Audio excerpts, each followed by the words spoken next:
my Gavan and Melanine, and well met indeed. I am Araker Galadirthan, the head of Divide and Conquer, and welcome back to the lore continuation series, this time dealing with the wee folk, the Hobbits. Now, the Hobbits are, of course, Tolkien's real labour of love, and it is even arguable that the entire Legendarium itself was created to flesh out this world created for the Hobbits. They were the first thing that we know was written.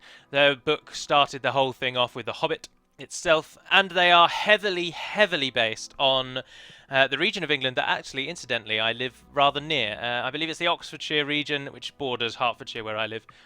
And I can attest that that beautiful background that we've got at the moment, an artist's depiction of Hobbiton, of the Shire, that is an awful lot what sort of central and southern England does actually look like.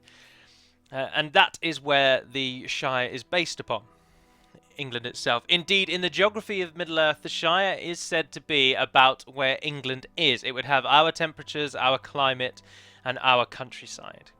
So, the Hobbit. I don't particularly like Hobbits that much. I think they're quite dull. I think the fantasy world is dwarves are way cooler, basically. They've always had my fancy. But many people like Hobbits, and they've got a pretty interesting backstory. So we'll talk about that here. Now, the Hobbits have many different names, and the original name is the one over here on the right, Holbitla. And this comes from the Rohirric, old Rohirric name for them, and it just means hole dweller, as you can see at the top. Now, Holbitla, as I say, is Rohirric, and because the earliest known location of the Hobbits is the Anduin, at the time that the Eotheod lived there, many Hobbit names share similarities to Eotheod names or Rohirric names. So there is a link between the two nations, which is quite interesting. And Holbitla's their first name, and it's then through time become Hobbit. And Hobbit is what they call themselves. They don't call themselves halflings, they do call themselves Hobbits. Now, Kuduk and Kud Dukan are both apparently Westron and also mean hole dweller. That is entirely from the internet, as is Banakil, so I'm not 100% sure that they're right, to be honest, but you know what? Screw it. I'd not seen them in the books at all, and I'd never come across them myself before looking at the names today. I knew of Holbitla, Hobbit, Perianath, Periandi, Halfling, and Holedweller, but I didn't know Kud, Dukan, Kuduk, and Banakil. But these all mean Holedweller, and Hobbit is what they call themselves. Now, Halfling is their name from the Dunedain. The Dunedain call them the Halflings because the Dunedain are said to be 2 Rangar tall, and a Halfling is a single Rangar tall. Ergo, half the Dunedain. So they are then the Halflings. They are half people, which is obviously terribly racially incorrect. And were we living in the politically correct world we live in today, there'd be entire movements dedicated to stamping out Halfling naming convention. But the Dunedain call them Halflings. The Hobbits themselves don't call themselves Halflings, they call themselves Hobbits. But Banakil also means Halfling, apparently in Westron. But the name that many people know, meaning Hobbit or Halfling, is Perianath, and this is the Elven name for the Hobbits, or more accurately, the Sindarin name. The Quenya name is Periandi, and the Sindarin name is Perianath. Both of these come from Perian and Perian, which just means Halfling, and then they each have their own way of denoting all the Halflings, because Perianath means all Halflings, and Periandi means all Halflings. Not just a group of halflings, like, oh look, there's like 9 halflings over there. It literally means all halflings, the halfling race. The suffix nath added onto the end denotes like the collective species. Equally with Periandi means the same. So those are the name of the Hobbits, and that's what we know them as. And as I say, there's just an image of what the Shire is to look like. So, we move on to our first point of call, and that is, what do we know about the Hobbits at the beginning of time? And the answer is nothing. The Hobbits are not included anywhere in the Ainulin Daliae, nor the creation myths, or the Quenta Silmarillion, or the Silmarillion. The first known mention of the Hobbits is living in the Vale of Anduin, which is just here. You should be able to see my mouse cursor. I believe I've ticked the right box. And we know that they live in the Vale of Anduin mostly because Smeagol, as many of you will know, is Gollum, and his relation Deagle. They both lived in the Gladden Fields area when he killed him and took the ring. And this is where some of the Stour hobbits lived, but we'll talk about them more in a moment. But the Vale of Anduin is the first recorded point that the hobbits come into the histories, and this is about the 1000th year of the Third Age. So very late into the story indeed. Men awoke way back in the First Age. Elves awoke even before the First Age, like the awakening of the elves is the start of the First Age. And so the elves have been going for thousands of years. Men have been intermingled with their history all that time, but the hobbits we don't hear anything about until the 1000th year of the Third Age. But what we do know about hobbits is that it's said that they are a branch of humanity. They are not dwarven, nor elven, nor like fairy kind of race. They are humans. They are the kind of sub-branch of humans. Now, whether or not they are an entirely separate species of humans, created by Eru Iluvatar and awoken at a separate time, or whether they're a branch of humans, is certainly up for debate, and we don't have a clear answer on that. But we do know that they're humans, not dwarves, so bear that in mind. And as I say, the first mention of them is in the Vale of the Anduin.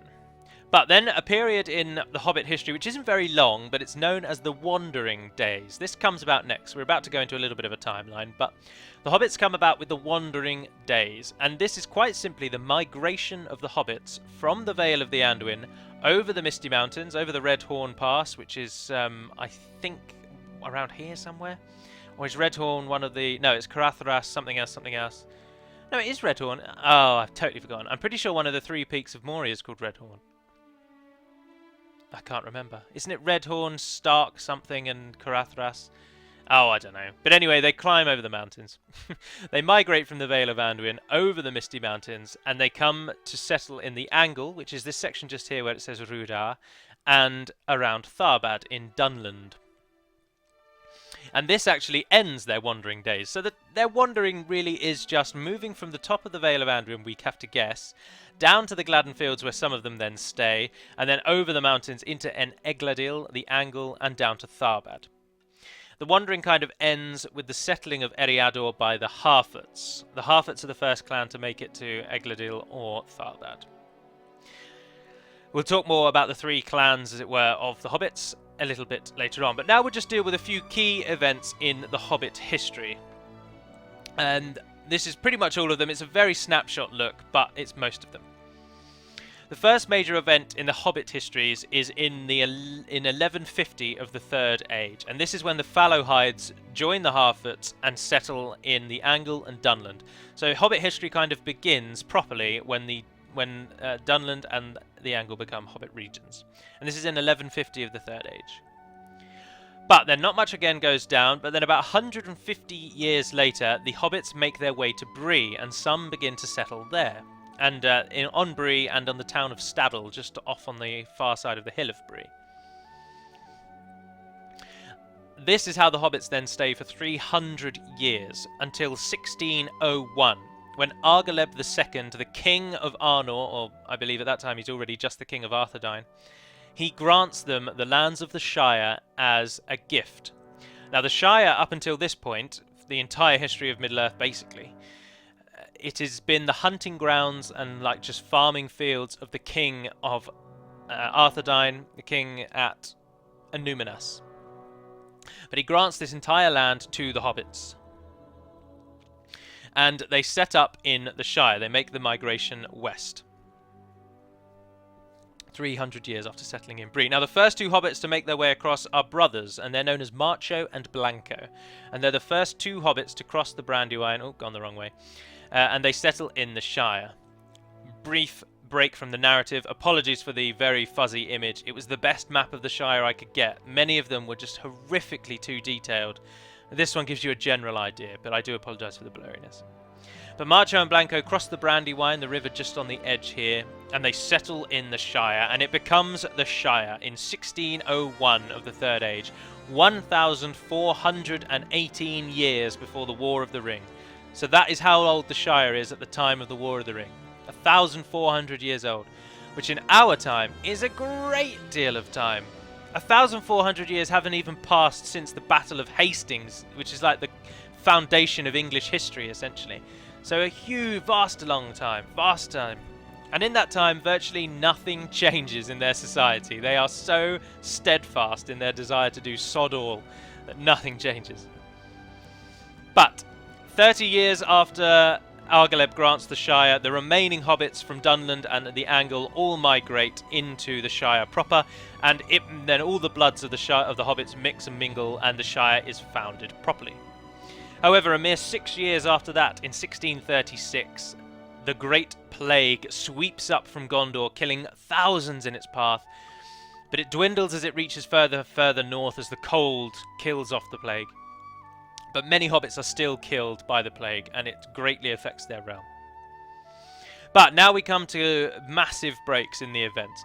So in 1636 the plague hits, but then it's not till 1979 that we get anything different. 300 years later, very shortly after the fall of Fornost, in 1975 or 1974, Fornost falls. And in 1979, 5 years later, the hobbits have come together because obviously the king is now dead. And the king, whilst granting the Shire semi-autonomy, is still their actual ruler. But he's now dead, and they don't answer to the Gondorians. They probably don't even know about Gondor. So instead, they elect their own Thane, and Bukka of the Marish becomes the first Thane of the Shire. And Bukka resides in the Marish, which is just here. And the Thane, I'll talk about the Thane a little bit later, but he's their military leader. Then we have another period of nothing happening, about 300 years again, when the old Bucks, the descendants of the Brandybucks, finally settle in Buckland and claim it as their own little semi-autonomous region. Not massive effect on the Shire itself, but the Brandybucks gain in power and alongside the Tooks become essentially the ruling family. The Tooks and the Brandybucks are basically the rulers of the Shire essentially by the end. Now another 300 years has passed until a massive event in the Shire's history, only 400 years before the War of the Ring now, but in 2670, Tobold Hornblower of Longbottom plants the first pipeweed in the South Farthing. There's Longbottom just there.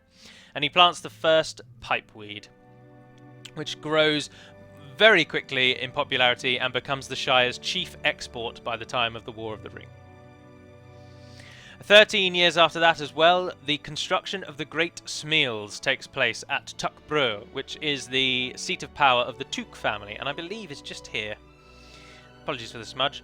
The Great Smeals, as we can now see, is a vast underground town, essentially. Each one of these numbers is a dwelling home, not just a room. And the Great Smeals is just where all the Tooks basically live. It is an underground village, essentially.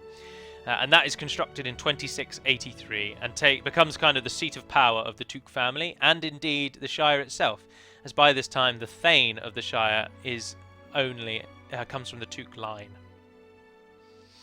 And then the last, second to last event that we'll talk about in this little timeline is the slaying of Golfimble by the mighty and famed Bandabras Bullroarer Took.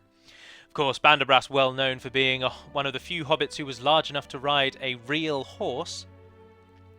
Bandabras defeats Golfimble and the hordes of Mount Graham at the Battle of the Green Fields in 2747. And side little snippet, in the Hobbit movie they make a joke about Bandabras knocking off Golfimble's head and it rolling down a rabbit hole, and thus the game of golf invented. And I should like to add that that is a genuine origin story written by Tolkien. It's not made up for the film.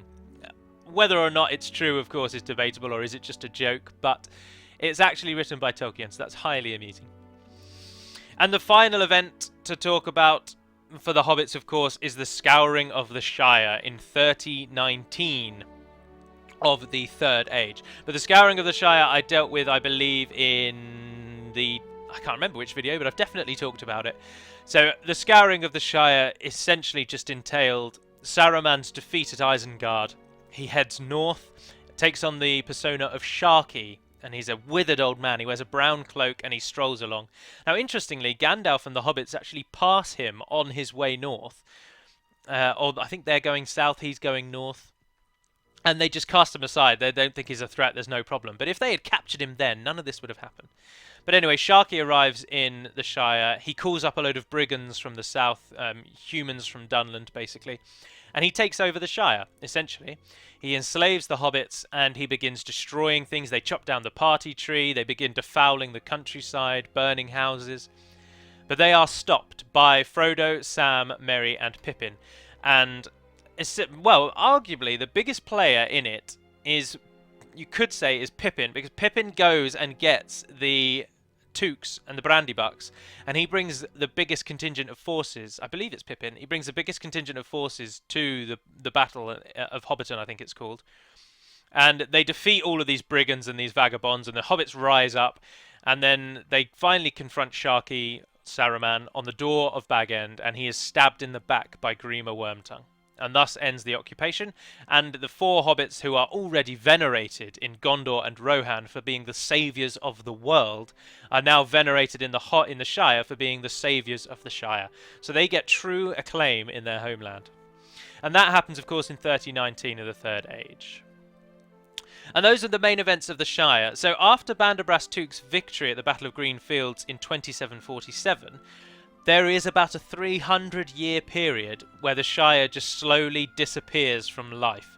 It falls out of the memory of the rest of the world. They become incredibly isolationist, much like Japan in its history.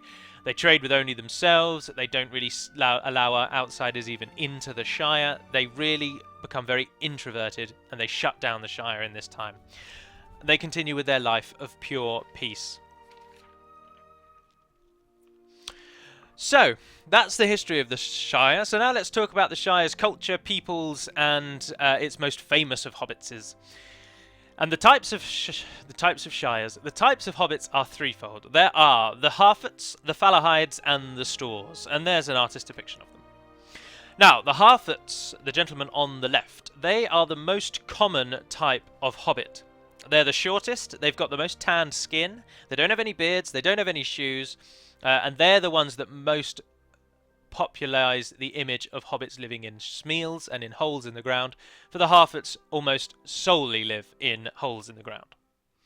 Their name actually means hairy feet, or ones with hairy feet, in Westron, but despite sounding very much like harefoot in real English, ha does not come from hair at all.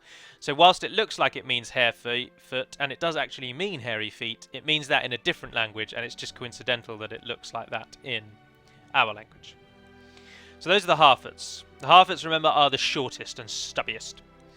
Next up are the Falahides. Now the Falahides are kind of like the elves of the hobbits, because they're the tallest and thinnest, and they've got the fairest hair and fairest skin. So light blonde hair, very pale skin. They don't have beards either, and it should be mentioned that Falahides and Harfoots don't have beards out of choice. They don't have beards because they can't physically grow beards. The Falahides are the hunters of the hobbits. So the Harfoots live in and around hills and mountains where they can best delve their holes, and the Falahides live near forests where they can best go out and hunt.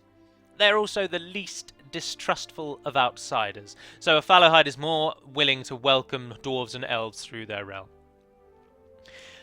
Finally, we have the Stores. They are the average height, but they are the broadest and stumpiest, much like dwarves. They're short and stubby, but not as short as the Harfoots, but stubbier than the Harfoots. They do grow beards, and they are known to wear shoes if the weather requires. And the Stores have a love of the rivers that the other two don't. Harfoots and Falahides don't just dislike rivers, they actively avoid them and are pretty terrified of them. But Stores revel in rivers. They build boats, they go out on the rivers, they enjoy river games and river lifestyle.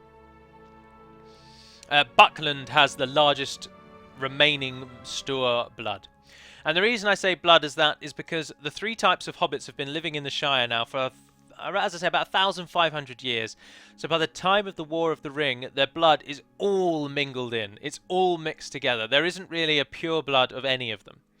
Obviously, there'll be people who claim pure blood status in every race and realm. There are people who claim pure blood. But their blood is all mixed together. So instead of saying he's a Harfoot, he might display Harfoot traits rather than be a solid Harfoot, if that makes sense. So the people of Buckland enjoy working and playing on the river, and they have the boats and the ferries, Buckleberry Ferry. But some of them might not have beards, some of them might be taller, shorter, and they've got the bulk of their blood is Stoor, but it's mixed with all the others, and that's how it exists. Much like in the way that I am currently English, but English in its history has been ruled by Anglo-Saxons, the Latin Romans, Celts before then, so all of our blood is mixed together. It's that kind of thing. So those are the three types of hobbits. The only 100% dedicated hobbit that I believe that we know of is Smeagol, who is a pure-blooded Stoor, because he lived with just the Stoors in a Stoor community in the Gladden Fields long before the Fallowhides and Harfoots had mingled with them in Eriador. Okay, next up is a brief topic about their calendar, because they have one of the only really detailed calendars that we know of, and I think it's really interesting, so I wanted to add it. And their calendar is, as you see before you, there are 12 months to a year. They have the same amount of days as our year, because Middle-earth and our Earth are the same planet. So we have the same year cycles and everything. But they have 12 months. But as you might notice from the months, they go down, by the way, that there are 30 days in every single month. There's no change to this. Now, the only difference is that at the end of the year, they have something called Yule, or Yuletide, as we do, which is Christmas's alternative name. And they add an extra 2 days around Yule to mark this. So they have Yule 1, which is the last day of the previous year, and Yule 2, which is the first day of the following year. And the months surrounding that are named for that, so after Yule and for Yule. Additionally, in the very middle of the year, at Forlith and Afterlith, they have the day of Lith, or Leith. And they have Leith 1 and Leith 2, again, one before the middle day and one after the middle day. But unlike Yule, they actually have a mid-year's day. So there are 5 extra days not accounted for in their calendar system, in their month system. And on mid-year's day, they have a huge celebration, a big harvest celebration.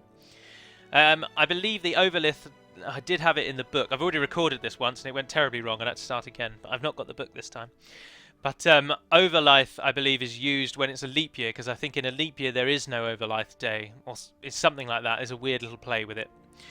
But and their months are after Yule, Solmath, Reth, Astron, Thrimage, Forlith, Afterlith, Wedmath, Halimath, Winterfilth, Blotmath, and For Yule. And those are their months.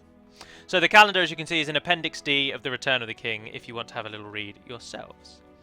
Right, so now we come on to the governance of the Shire, with their main offices and their everyday running, the everyday running of the Shire.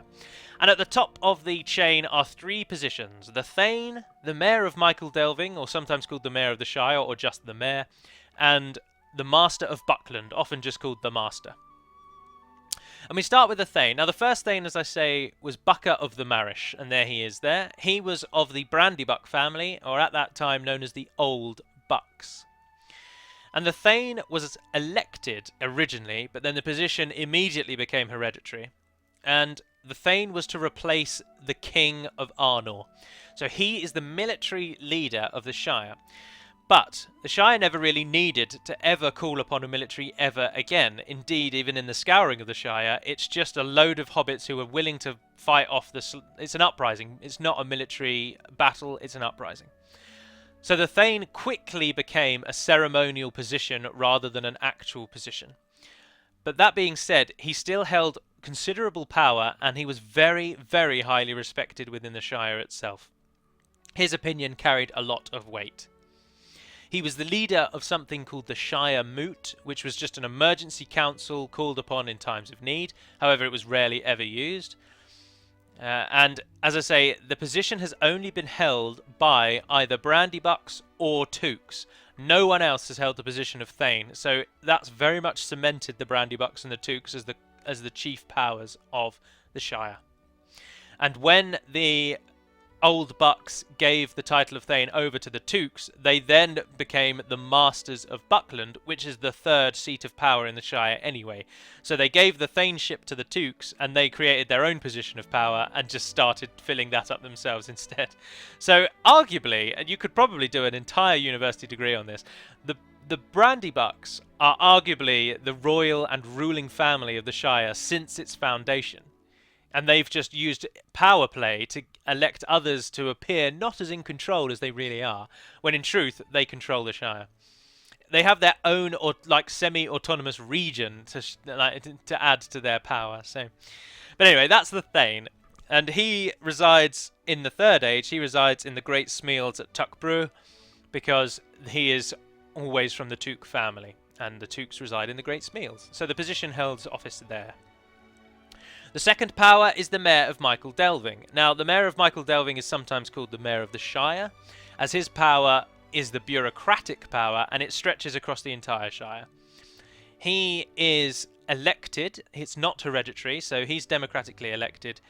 And he runs the day-to-day running initially of just Michael Delving itself, so he governs Michael Delving's day-to-day, but he also governs the Shire's general bureaucracy and their trade and laws and stuff like that.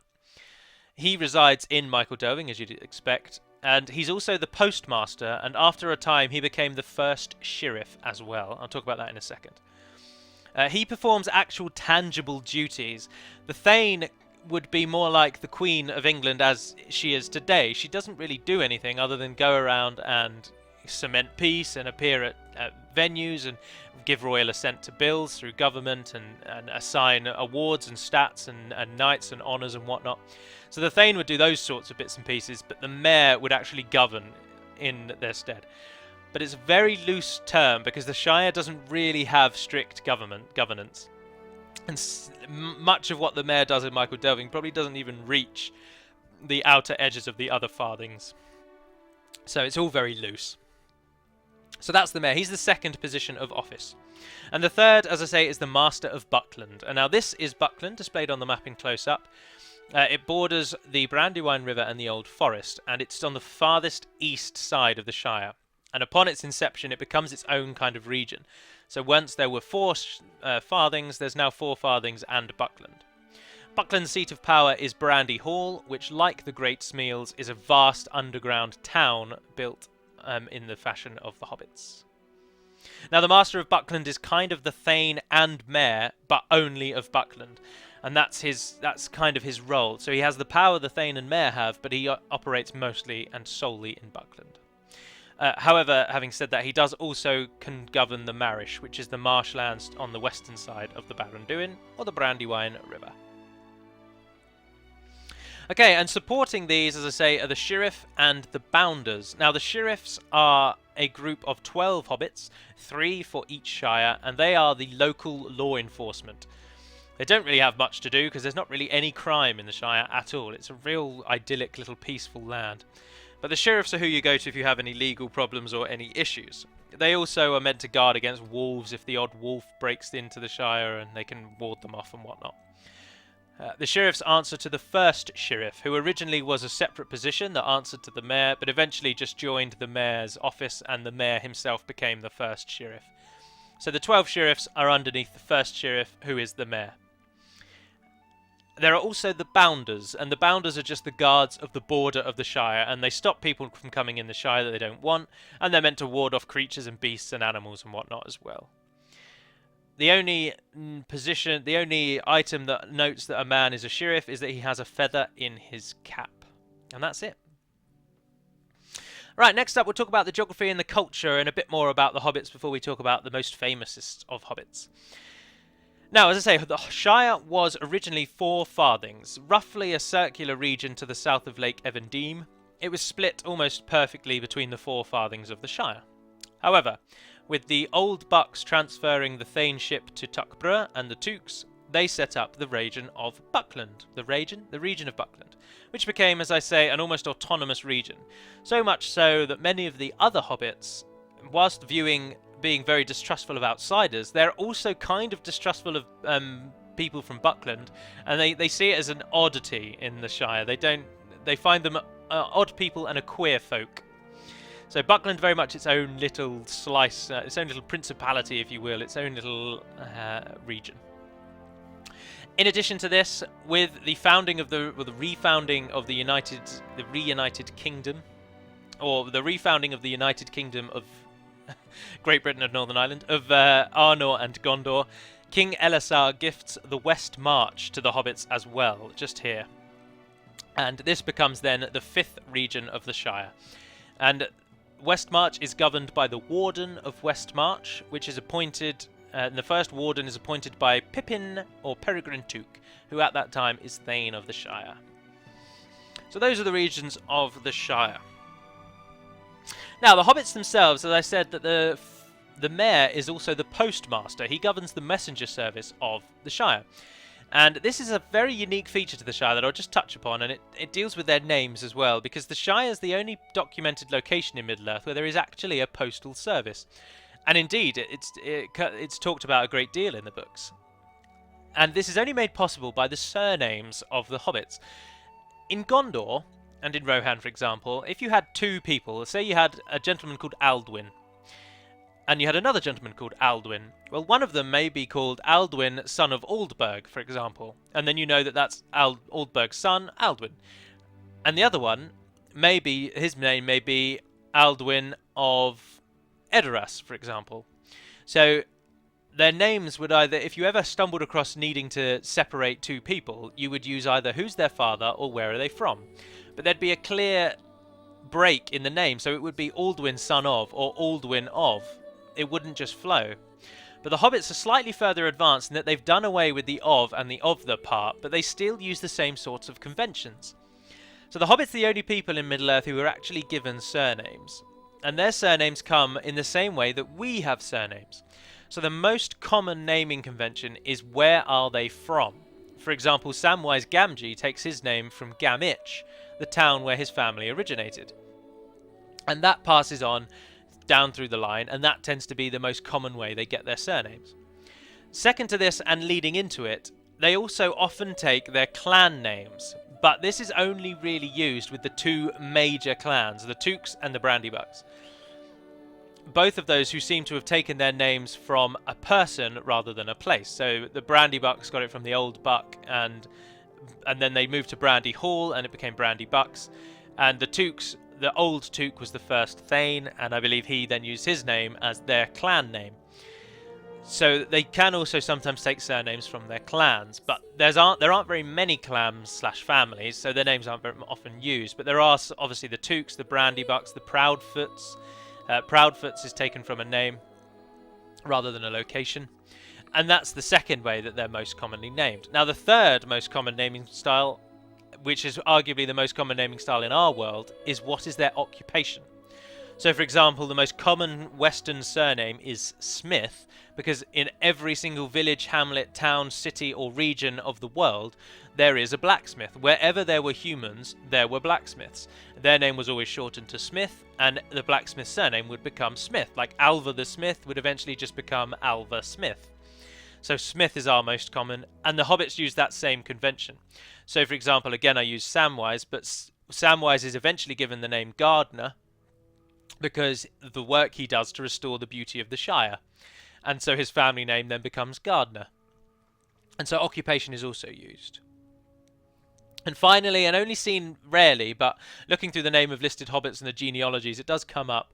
Sometimes they take the surname of their father's name. So very similar to the Icelandic naming convention, whereby it would be like Ingvar Bjornsson or Ingvar or Ingvari Bjornsdottir. They may also sometimes use that. So a gentleman may be called, there's one example where there's a hobbit called Andy Roper, and his father is called Roper Gamgee. So he's taken his father's name as his surname and gone on down that path. So the hobbits have surnames, and that's where they all get them from. I just wanted to touch on that because I thought it was really interesting, but you may not have. Right, so where do the hobbits live? Oh dear, it's not moving along. Oh, yes it is. It's going to flick loads. We'll worry about that in a moment. There we are. The hobbits live in Smeals. And the Smeel is an evolution of a burrow. The hobbits originally lived in just dug out earthen burrows with earthen walls and little decoration and little furniture.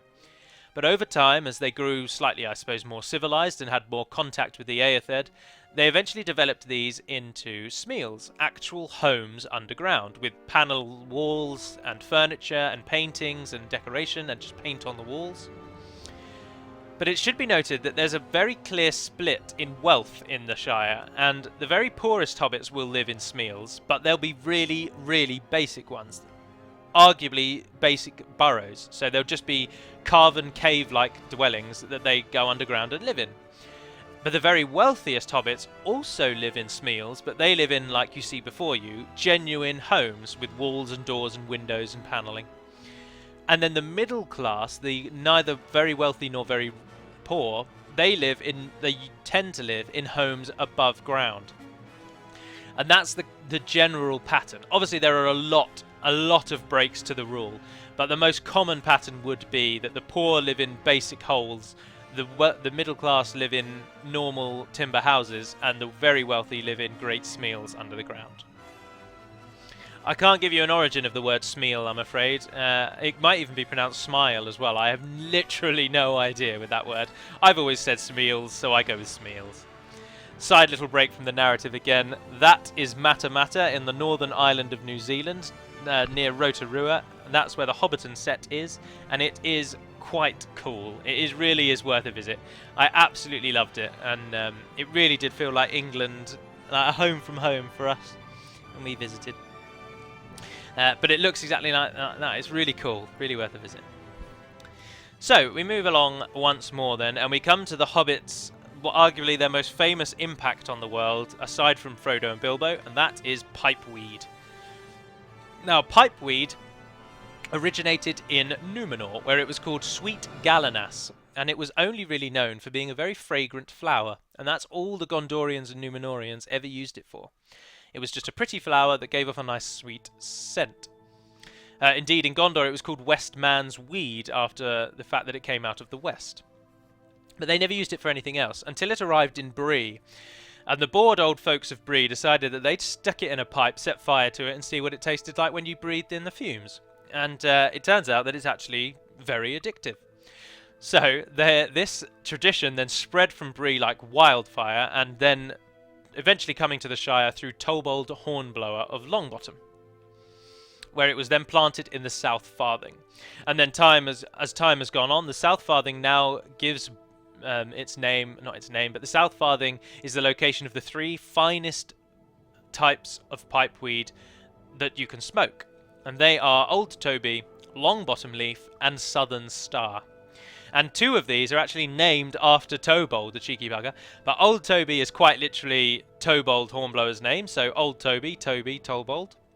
Secondly, Longbottom Leaf comes from Longbottom, where Tobold also actually came from. So the first plantings he would have put down, I don't know when he would have decided to call one Old Toby and one Longbottom Leaf, but the second comes from Longbottom. And thirdly, Southern Star just comes from the fact that it comes from the South Farthing, so the south of the Shire. But the South Farthing has the most renowned pipeweed in the world, and the Hobbits do smoke it as a pastime. But just a brief little thing to clear up, there is argument and debate that pipeweed is more akin to marijuana than it is tobacco, but Tolkien does say that pipeweed is a strain of the herb Nicotiana, which is also then linked to tobacco in our world. So he does say that it is a form of tobacco, not a form of psychoactive drug. But people do still debate whether or not it actually does contain some psychoactive properties. Is that particularly why the Shire is so docile? Because they're all calming themselves with weed, what we would call weed. But that is an argument for a different video. Right, before we finally finish this video off with a talk about the most famous of Hobbits, I would just mention that if you have the Return of the King or the standalone appendix book, then do check out Appendix C, because it contains a vast undertaking by Tolkien of cataloguing the entire family tree of almost all of the most famous Hobbits. He goes back for generations, really far back, and this is to highlight that the Hobbits were really keen on their genealogy. They really studied up on who their fathers and who their relations were. And Tolkien represents that in Appendix C of The Return of the King, the appendices. And it lists all the family trees. It's really, really interesting. You can get a real feel for their names, their surnames, and their nicknames, and just how far back it goes. It's awesome. I would recommend checking that out, but it's far too much to talk about for this. So, we'll talk about the 5 most famous: Bilbo Baggins, Frodo Baggins, Samwise Gamgee, Meriadoc Brandybuck, and Peregrine Took. And we start with Bilbo. What do you not know about Bilbo? Well, the only things that might be missed about Bilbo are that, first and foremost, he was actually very wealthy before he went on the quest for Erebor. So, which you should gather, because he lives in Bag End, which is a very large building with 13 rooms. But he doesn't actually necessarily need the gold from the adventure. And what happens to Bilbo? We all know he sails to Valinor. He sails to Aman. And he's allowed to go there because of the technicality that he was a ring bearer. Any ring bearer is allowed to go to Valinor, whereupon immortal life, one assumes, is bestowed upon him. Otherwise, only elves can go west. Although Gimli is the only break to that rule, as for some reason he's allowed to go. Legolas just pleads for him to go, I suppose, but anyway. So that's what happens to Bilbo. He sails. He sails along with his nephew Frodo Baggins. And Frodo Baggins, of course, sails with Bilbo, Elrond, Galadriel, and Gandalf over to Valinor at the end of the Third Age. There's not much that you wouldn't already know about Frodo, that the films and the books, obviously the films and the books don't cover, the films may not cover that the books do. But I can't really think of anything, I'm afraid. So, as we know, Frodo just sails west. Oh, the only thing to touch upon is about Bag End with Frodo, because in the books, when Frodo sets off for Crick Hollow, he gives Bag End to Lobelia Sackville Baggins and Lotho Sackville Baggins. They're the Baggins' arch enemies, basically. You see them very briefly in the films. But he actually gives them Bag End. However, with the Scouring of the Shire, and when they return to the Shire, either Lotho is already dead or he dies in the Scouring.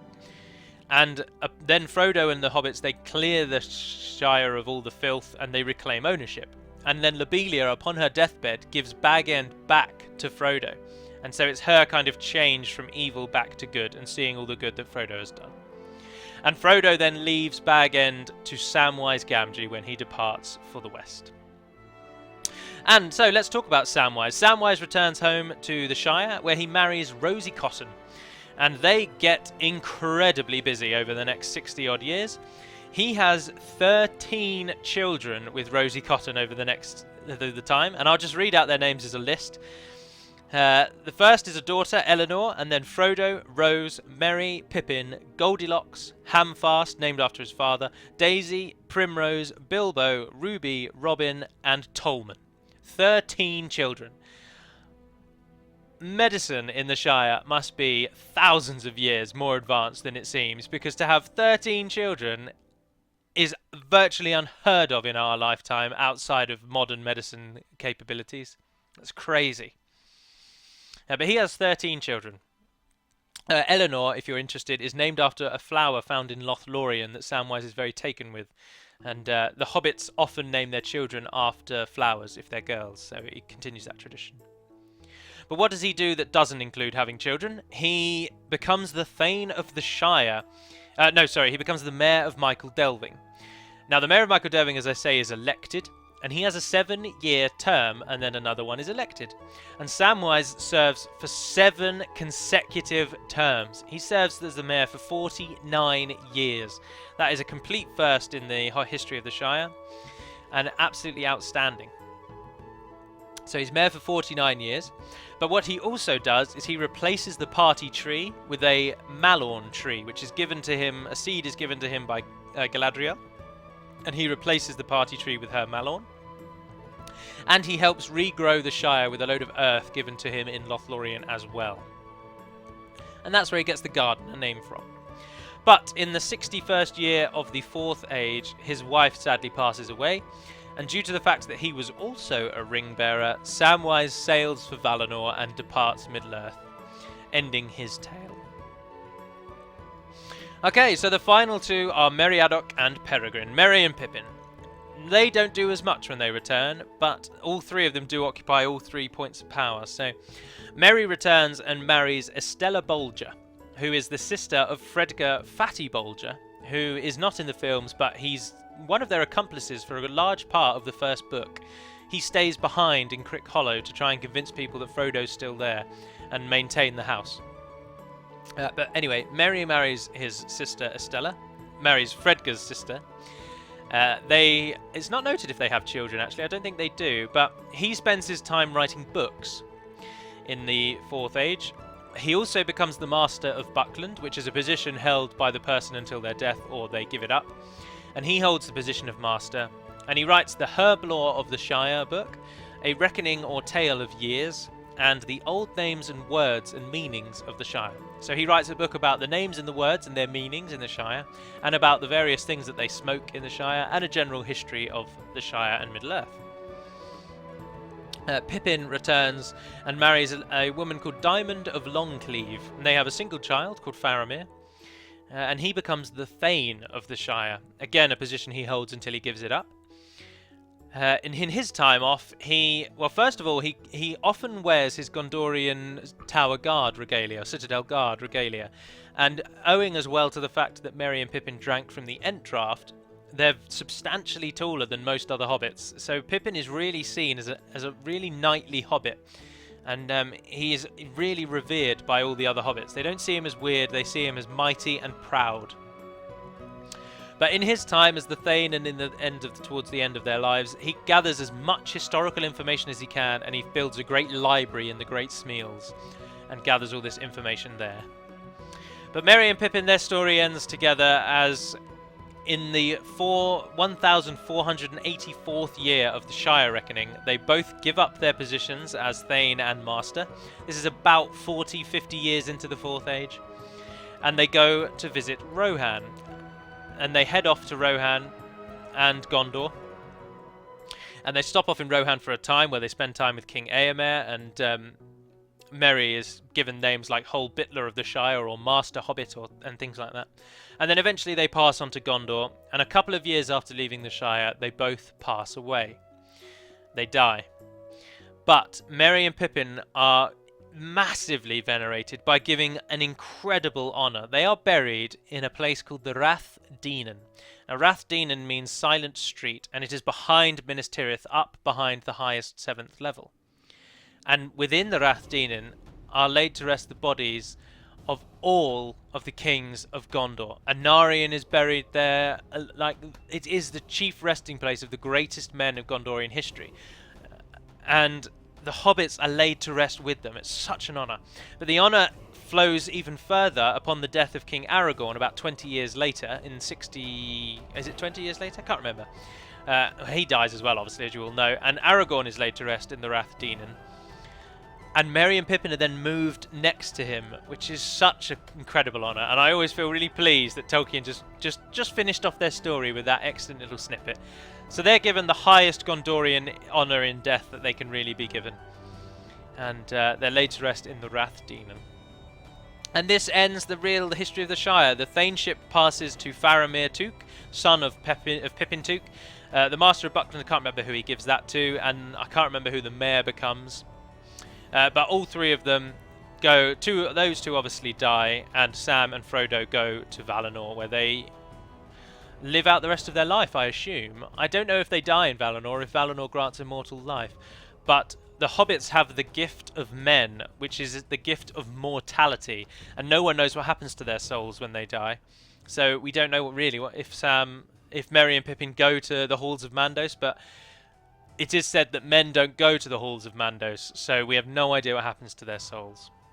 But that concludes this episode, so please leave any and all feedback that you will. I do hope you've enjoyed my reasonably rambling style of giving you lore information. This one should hopefully be a lot better than my first recording through, and any feedback is always welcome. Feel free to leave any comments about things I got wrong or things you want to add in, always welcome. But for now, and until we speak again, dear friends, Navar na den Pedamad Melonin, and farewell.